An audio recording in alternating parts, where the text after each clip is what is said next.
l'empire, au fond, c'est une notion qui existe également en physique.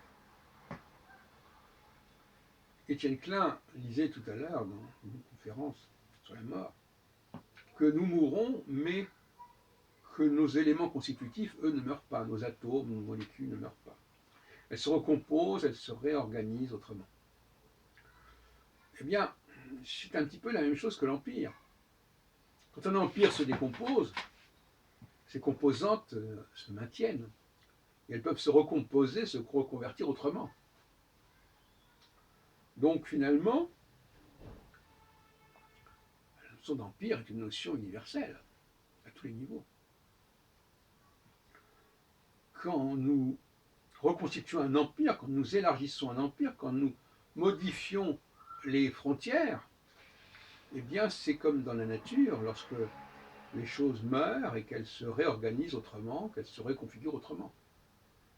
Il n'y a pas tellement de différence. En ce sens-là, rien ne meurt. Lorsqu'un empire va mourir, que les composantes vont mourir. C'est parce que même un État va mourir, parce qu'un État c'est un empire, que ses composantes vont mourir. Ça veut dire quoi la disparition d'un État? Ça veut dire simplement que la mort d'un État, ça veut dire simplement qu'il ne va plus continuer de la même façon, sous les mêmes composantes. Mais ces composantes, elles, ne disparaissent pas. Je vais prendre un exemple qui peut choquer. Je parle de l'État d'Israël, par exemple. Quand bien même l'État d'Israël disparaîtrait, ces composantes ne disparaîtraient pas. Personne n'a jamais dit qu'il fallait tuer tous les juifs en Israël. Mais il peut y avoir des confédérations, des fédérations, des combinatoires différentes au sein d'unités différentes.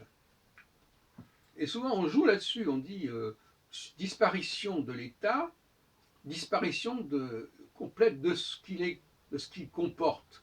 Pas du tout, c'est comme dans le domaine de la science. Rien ne meurt. Tout est réutilisé, tout est recyclé, tout est recomposé. Il est quand même bon de tenir compte aussi de cela, c'est que la notion d'empire, elle nous permet de comprendre, paradoxalement, la vie politique nous permet de comprendre, parce que finalement on a compris la notion d'empire plus rapidement en politique que dans le domaine de la physique.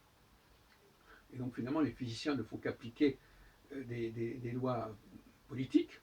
Et inversement, la physique nous apprend que les éléments propres à un empire ne meurent pas, mais sont recyclés autrement, dans d'autres ensembles.